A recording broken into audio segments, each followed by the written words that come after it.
संयुक्तं नित्यं ध्यायन्ति योगिनः मोक्षदं चैव नमो नमः।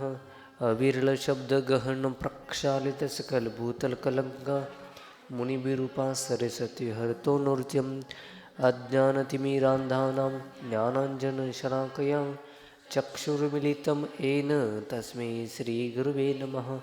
श्रीपरमगुरुभ्यो नमः। परम्पराचार्यगुरुभ्यो नमः।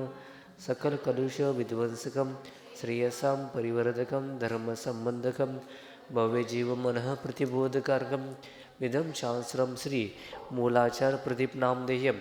अस्य मूलग्रंथकर्तार श्री सर्वज्ञदेवस्तदुत्तरग्रंथकर्तार श्री गंधर्वदेवः प्रतिगंधर्वदेवः तेषां वचोनुसारमासाद्याचार्य श्री सकलकृति आचार्य विचरम्। इदं शास्त्रं श्री श्रोतारसावधानतया शृण्वन्तु। मंगलं भगवान् वीरो मंगलं गौतमगणी मंगलं कुन्दकुन्दाद्यो जैनधर्मोऽस्तु मंगलं। सर्वमङ्गलमाङ्गल्यं सर्वकल्याणकारकं प्रधानं सर्वधर्माणां जैनं जयितुशासनं वन्दे विद्यासागरं वन्दे सन्मतिसागरं वन्दे चन्द्रप्रसागरम्। श्रीमन्तं मुक्तिभर्तारं ऋषभं ऋषनायकं धर्मतीर्थकरं ज्येष्ठं वन्दे नन्दगुणार्णवं। ज्ञानाचारफलप्राप्ता नरहत्सिद्धत्रियोगिनः नत्वा वक्षिष्ठधाद्यानाचारं विश्वाग्रदीपकम्। जय बोलो अनंत अनंत सिद्ध प्रविष्टि भगवान की, 24 तीर्थंकर भगवान की, आचार्य सकल कृति मुनि महाराज की, चारित्र चक्रवर्ती प्रथमाचार्य शांति सागर जी मुनि महाराज की, संत शिरोमणी आचार्य गुरु विद्यासागर जी मुनि महाराज की, शांतमूर्ति वात्सल्यरत्नाकर आचार्य गुरु सन्मति सागर जी मुनि महाराज की, मम दीक्षा गुरु आचार्य गुरु चंद्रप्रसागर जी मुनि महाराज की, वीर सागर मुनि महाराज की, समस्त मुनि संघ की,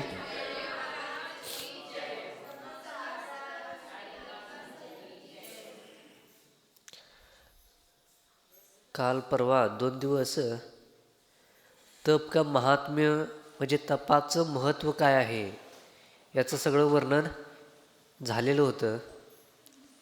आता त्याच तपाच्या अभावाची हानी झाल्यानंतर काय काय नुकसान होतं त्याचं इथं वर्णन पूर्वाचार्य करत आहेत. हे तपः कुर्वते नाहो सत्वहीना खलं पटता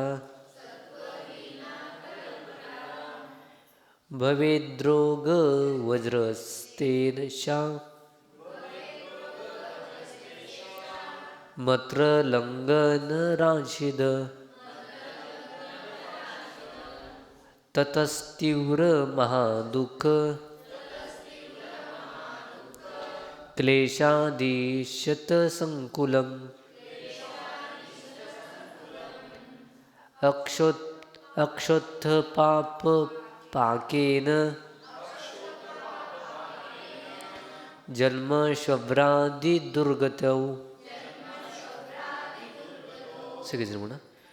एतपः कुर्वते नाहो सत्त्वहीना कलपटा भवेद्रोगव्रजस्तेषा मत्र लंघनराशिद ततस्तीव्र महादुःख क्लेशादिशतसंकुलम् अक्षोत्पत्तपापकेन जन्मशव्रादिदुर्गतौ.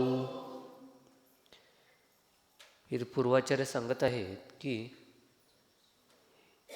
इंद्रियों की लंपटी और शक्तिहीन जो तपश्चरण नहीं करते हैं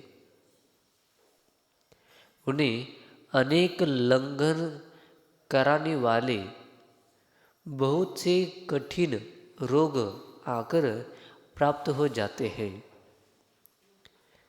उन इंद्रियों से उत्पन्न हुए महादुख के फल से उन लंपटियों का जन्म नरक आदि दुर्गतियों में होता है. जहाँ की तीव्र महादुख और सैकड़ों महाक्लेश हर समय प्राप्त होते रहते हैं. इथे सांगत आहेत इंद्रियों की लपटता, जे 5 इंद्रियांची आसक्तीपूर्वक त्याच्यामध्ये लीन आहेत आणि त्याच्यामुळं भरपूर असं पाप मिळवतात. शक्तिहीन जो मनुष्य तपश्चर्या नाही करते, शारीरिक शक्ती नसल्यामुळं त्या इंद्रियामध्ये एवढा आसक्त होतो की भक्ष अभक्ष म्हणा किंवा मर्यादित म्हणा, किंवा ही इंद्रियांच्या लंपटतेमुळं पुढं भविष्यामध्ये किती दुःखाचं त्यांना प्राप्ती होईल याचा विचार करत नाही तो. पूर्वगाथेमध्ये एक सांगितलं होतं की तपश्चरण केल्यानंतर त्याचं फळ काय मिळणार आहे, आणि ह्या गाथेमध्ये सांगत आहेत की तपश्चरण न केल्यामुळं तर त्याचा हानी काय आहे, नुकसान काय आहे हे तर सांगत आहेत.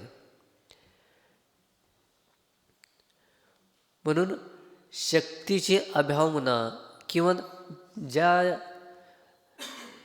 ज्या व्यक्तीकडं तप करण्याचं धाडस नाही, त्यांनी इंद्रियांच्या लंपटतेच्यामुळं इंद्रियांच्या आसक्तीमुळं, मग त्याच्यामध्ये स्पर्श असो, रसनेंद्रिय असो, घ्राणेंद्रिय असो, चक्षेंद्रिय असो किंवा कर्णेंद्रिय असो, या 5 इंद्रिय किंवा मन या 6 इंद्रियांच्या आसक्तीपूर्वक एखादी पदार्थ ग्रहण करतो, वस्तू ग्रहण करतो.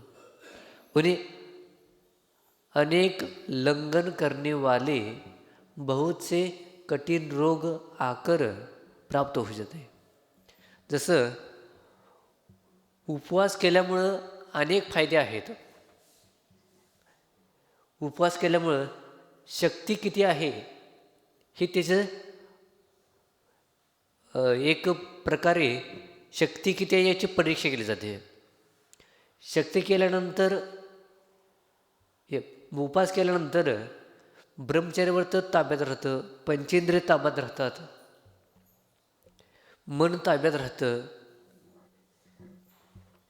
आणि उपवास करून जर का पंचेंद्रियांच्यावर ताबा राहत नसेल, किंवा भले उपवास केला, शरीरानं उपवास केला, परंतु मनामध्ये सारखं खाण्याचे विकल्प होऊ लागले तर त्याला उपवास म्हणता येत नाही, त्याला लंघनक्रिया म्हणतात. कधी एकदा उपवास केला, समजा उपवास केला एखाद्या वेळेला, परंतु केव्हा एकदा दिवस उगवणार, केव्हा एकदा खाणार, त्याच्या उपवासाच्या दिवशीच दुसऱ्या दिवशी काय खाणार ते सकाळशी सांगून ठेवणे की अमुक दिवशी मी हे घेणार आहे, अमुक दिवशी मी ते घेणार आहे. मग अगोदरच्या दिवशी जर का सांगून ठेवायला लागलो तर ते उपवास नाही, ती लंघनक्रिया होईल.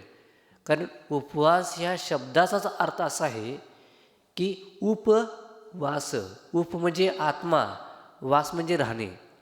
आत्म्यामध्ये जो राहतो त्याला म्हणतात उपवास. आणि आत्म्यामध्ये त्या दिवशी जर का ध्यान, जप, स्वाध्याय किंवा आत्मचिंतन आदी न करता सतत जर का उपवास दिवशी सुद्धा आहार घेण्याची भावना होत असेल, किंवा विचार सारखं तिकडं जात असतील, किंवा सारखं टाईम बघायचं की आता कधी वेळ संपेल आणि कधी एकदा मी घेईन, ह्याला उपवास म्हणायला येणार नाही, कारण तिथं लंघनक्रिया होईल. उपवास दिवशी शांत परिणाम राहून आपण आपल्या आत्म्यामध्ये म्हणा किंवा स्वाध्यायामध्ये, जपमध्ये, ध्यानमध्ये असे एकाग्रता राहायला पाहिजे, ह्याला म्हणायचं उपवास. आणि ते जर का झालं नसेल तर उन्हें अनेक लंघन करने वाले बहुत से कठीण रोग आकर प्राप्त होऊ जाते. मग अशा व्यक्तीला, अशा जीवाला लंघन केल्यामुळं कर्माचे तर एकाने थोड्या वेळ कमी निर्जरा तर होईल. जसं आकाम निर्जरा म्हणतात. आकाम निर्जरा काय म्हणतात, जसं काही लोक वासाचा नियम असतंय, काय बरं, काही लोकांचं भाषा नियम असते. मग त्याने कुठंतर बाहेर कामानिमित्त बाहेर गेल्यानंतर यूज तर दिवस बुडला. पण दिवस बुडला म्हणून एक जण खात नाहीत. परंतु तुमचा एकासांचा नियम होता का? एकासांचा नियम नव्हता. परंतु वेळ निघून गेली म्हणून एकासन केला. परंतु एकासन केल्यानंतर एकासन झालं म्हणायचं. एकासन एक टाईम भोजन झाल्यामुळे रात्री मग तडफडायला चालू करू दे. रात्री एकेकासनी झोप लागत नाही. मग ते उपवास किंवा एकासन म्हणता येणार नाही. कारण तुमचं लक्ष सारखं भोजनकडे लक्ष गेलं. मग ती लंघन क्रिया झाली. आणि जे कायोसरपूर्वक आधी संकल्पपूर्वक ज्यांनी नियम घेतलेला आहे आणि शांत ज्याचे परिणाम आहेत त्याचेच उपवास केलेल्याचं त्याला फळ मिळणार आहे. आणि नुसता लंघन क्रिया होत असेल तर भविष्यामध्ये अनेक दुःखांना रोगांना प्राप्त होण्याची शक्यता असू शकते. उन इंद्रियों से उत्पन्न हुए महापाप के फल से उन लंपटियों का जन्म नरक आदि दुर्गतियों में होता है. मग या इंद्रिय लंपट राहिल्यामुळं तो भविष्यामध्ये नरकगती आदी दुर्गतीमध्ये तो अनेक प्रकारचे दुःख भोगतो. ज्याचे इंद्रियावर ताबा नाही, मग पर्शेंद्रिय असो किंवा ही पाची इंद्रिय असो, ज्याची इंद्रियांच्यावर ताबा नाही तो जीव कुठल्याही प्रकारचं तप करू शकत नाही.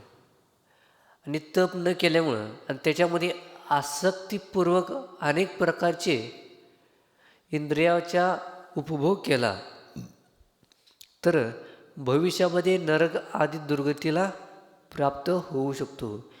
जहाँ की तीव्र दुखों का और शेकडो महाक्लेश हर समय प्राप्त होते.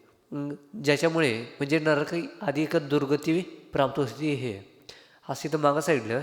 मग त्या प्रकारे नरक आदीमध्ये गेल्यानंतर अनेक प्रकारचे शेकडो दुःखाला प्रत्येक समयाला तो प्राप्त होतो.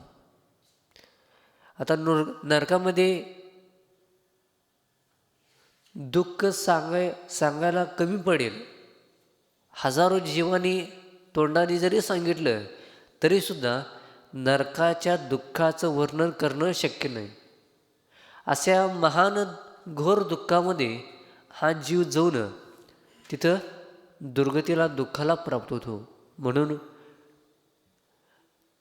तप करणे अति आवश्यक आहे. आणि तपाच्या महात्म्यानंच गेल्या गाथेमध्ये सांगितलं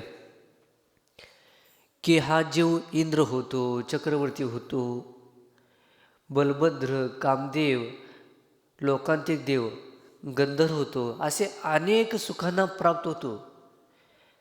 आणि असं याचं दुःख आहे, असं याचं सुख आहे की ज्या सुखाच्या निमित्तानं हा जीव सर्वात सिद्धीला जाऊन तिथंसुद्धा सुख भोगून कालांतरानं तो नियमानं सिद्धशीला म्हणजे मोक्षाला जाऊ शकतो.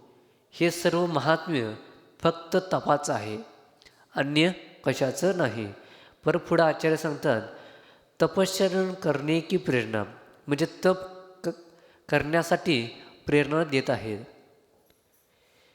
इति मत्वा बुधा नित्यम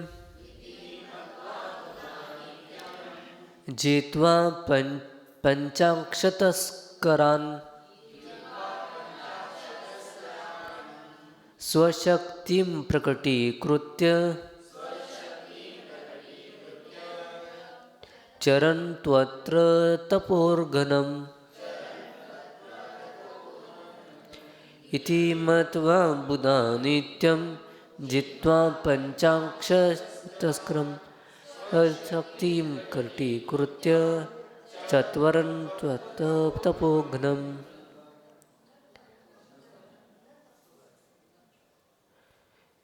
यही समझकर बुद्धिमान पुरुषों को अपने पांचों इंद्रियों रूपी चोरों को जीतकर और अपनी शक्ति को प्रकट कर निरंतर पापों से सर्वथा रहित ऐसे तपश्चरण करते रहना चाहिए. हे समजून बुद्धिमान व्यक्ती, बुद्धिमान म्हणजे फक्त डोक्याची बुद्धी एवढीच घ्यायचं नाही, ज्यांनी खरंच जिनशास्त्राला समजलेलं आहे किंवा जिनशास्त्राला समजून जे मोक्ष मार्गावर जात आहे, असे बुद्धिमान पुरुषांनी आपल्या इंद्रियांना ताब्यात ठेवण्यासाठी, पाची इंद्रियारूपी चोरांना जिंकण्यासाठी आपली शक्ती प्रकट करून निरंतर 5 पापांचा सर्वथा नाश करायला पाहिजे. आणि जोपर्यंत नाश करणार नाही किंवा जोपर्यंत इंद्रियांना ताब्यात ठेवणार नाही, तोपर्यंत काय कर्म नष्ट होणार नाही. म्हणून तपाच्या सहाय्यतेनं 12 प्रकारचे तप आहेत. अंतरंग तप 6 प्रकारचे आहेत, बहिरंग तप 7 प्रकारचे आहेत. अशा 12 प्रकारच्या तपाच्या माध्यमातून तपश्चरण करून कर्माची निर्जरा करायला पाहिजे.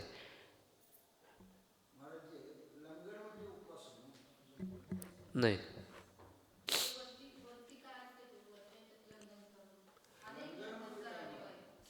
मूळ वरचं नाव बघा, तप के अभाव में हानी. जिथं तपाचं माध्यम नाही तिथं हानी व्हायल्या.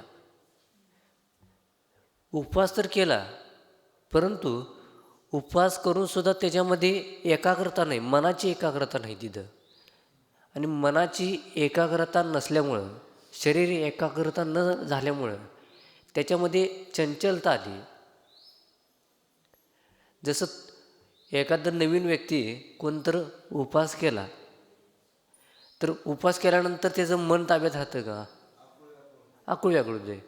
मग आकुळ व्याकुळ जर का होऊ लागलं तर तिथं उपवास झाला असं म्हणू शकत नाही, त्याला लंघन म्हणतात. उपवास या शब्दाचा अर्थ असा आहे की उप आणि वास असं 2 त्याचे भाग केले. उप म्हणजे आत्मा, वास म्हणजे राहणे. आत्म्यामध्ये जो राहतो त्याला मग म्हणतात उपवास. मग अशा वेळेला तुम्ही रत्नकर्ण श्रावकाश्रमध्ये बघा,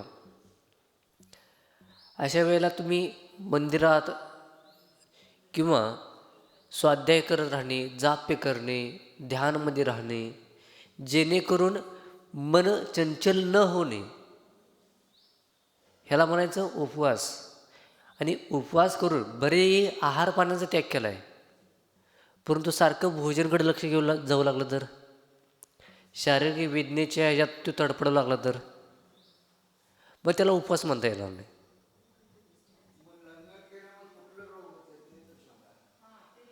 लंघन केल्यामुळं त्याच्या कर्माची निर्जरा झालेली नाही.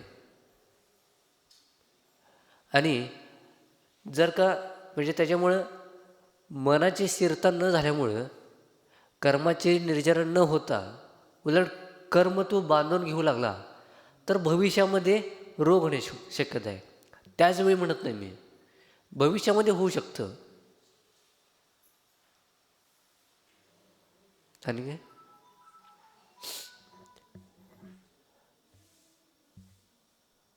एक 5 इंद्रियांचं तुम्हाला उदाहरण देतो, शास्त्रामध्ये स्पष्ट उल्लेख आहे त्याचा. पर्जन्येंद्रियमध्ये हाती, रसनेंद्रियमध्ये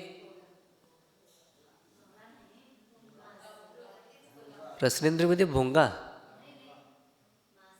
रसनेंद्रियमध्ये मासा, घ्राणेंद्रियमध्ये भोंगा, चक्षुंद्रियमध्ये पतंगा आणि कर्णेंद्रियमध्ये हरिण आणि मनामध्ये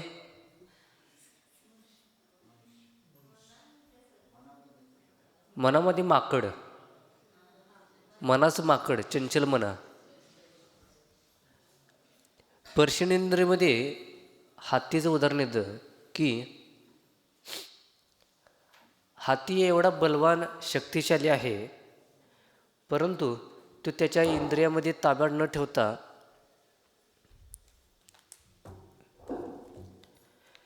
जसे एक उदाहरण येतं की जंगलामध्ये हत्ती पकडण्यासाठी शिकारी लोक एक चारी बाजूने खड्डा काढतात आणि मध्यभागी एक मादी हत्ती ठेवतात आणि त्या मादी हत्तीला बघितल्यानंतर नर त्यांचं सुख घेण्यासाठी इंद्रिय सुख घेण्यासाठी त्याच्याकडे जात असतो आणि मधल्या भागामध्ये जिथं खड्डा आहे तिथं बारीक माती टाकली असेल, म्हणजे लाकडं अधिक काय तर घालून बारीक माती टाकली असेल जेणेकरून लोक तर जाऊ शकतात परंतु हत्ती त्याच्यावरनं जाऊ शकत नाही. परंतु हत्तीमध्ये एवढी शक्ती असता की जमिनीमध्ये जर का खड्डा असेल तर ओळखतं, परंतु इंद्रिय भोगाच्या मागं जाऊन हत्ती त्या खड्ड्यामध्ये पडतो.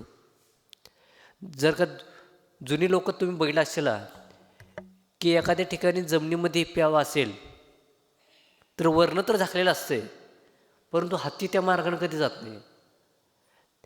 त्याच्या नाकामध्ये एवढी शक्ती असते की जमिनीमध्ये जर का खड्डा असेल तर त्याच्यावरनं जात नाही, परंतु इंद्रिय भोगामध्ये एवढं आंधळा होतो की त्याच मार्गाने जायला बघतो आणि त्या खड्ड्यामध्ये पडतो. दुसरं उदाहरण आहे माशाचं.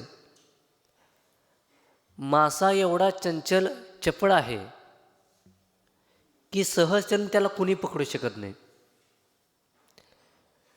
परंतु त्याला आकड्याच्या द्वारे काहीतरी जीव अडकवून किंवा कणिकादी अडकवून त्याला शिकार लोक पकडतात आणि एकदा पकडल्यानंतर त्याला काय सोडत नाही, त्याला मारलं जातं.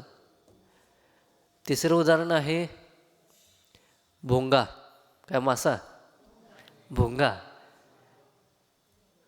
भोंगा ह्या लाकडाला सहजतेनं छेद करू शकतो. लाकडाला म्हणाले, लाकूड कठीण आहे का मग आहे? हां, लाकूड कठीण आहे तरीसुद्धा लाकडाला छेद करतो. परंतु भोंग्याचं असं उदाहरण येतं, एखाद्या कमळामध्ये सुगंधी घेण्यासाठी तो भोंगा त्या कमळ उमलल्यानंतर त्याच्या आत जातो आणि आत गेल्यानंतर सुगंधामध्ये एवढं मग्न होतो की कधी एकदा दिवस मावळला त्यालाही कळत नाही. आणि आत गेल्यानंतर एवढं मग्न झालेलं असतो की सायंकाळ झाल्यानंतर कमळाची पाकळी बंद होते आणि पाकळी बंद झाल्यानंतर काय होणार आहे? हां, त्याला ऑक्सिजन घ्यायला मिळणार नाही, आत गुदमरायला चालू होतं आहे. आता त्याला बाहेर येण्याची शक्ती आहे की नाही? कसं काय शक्ती आहे? लाकडाला छेद करतं एवढं कठीण असून, परंतु कमळाची पाकळी अतिशय मृदू आहे परंतु त्यालाही छेद करत नाही. की मोहामध्ये एवढा आसक्त झालेला आहे की त्याला छेद न करता त्याच्यामध्येच तो मरण पावतो. तसं हेच उदाहरण तुम्ही तुमच्यावर घटवून घ्याला. तुम्हाला सुद्धा संसारातनं सगळं बाहेर येणे शक्य आहे, परंतु तुम्ही संसार परिवारामध्ये एवढं अडकलायचं की त्याच्यातनं बाहेर येत नाही जा. चौथं उदाहरण कुठलं? पतंगा. ज्यावेळी सुरुवातीला पाऊस पडतो, पावसाळ्याच्या सुरुवातीला म्हणा किंवा उन्हाळ्यात एखादे पाऊस पडतं, त्यावेळी विशिष्ट वातावरणामध्ये अनेक प्रकारचे लहान लहान जीव तयार होतात आणि ते लहान जीव ह्या बलाच्या मागं दिव्याच्या मागं त्याच्या गोल गोल गोल गोल फिरतात आणि त्याला फिरून फिरून एकदा खाली पडतात किंवा त्याच्यामध्ये जळून जातात दिव्यामध्ये देन. आता बल आधी असलं तर फिरून फिरून दमल्यानंतर भिंतीवर बसतात आणि काही जण खाली पडतात.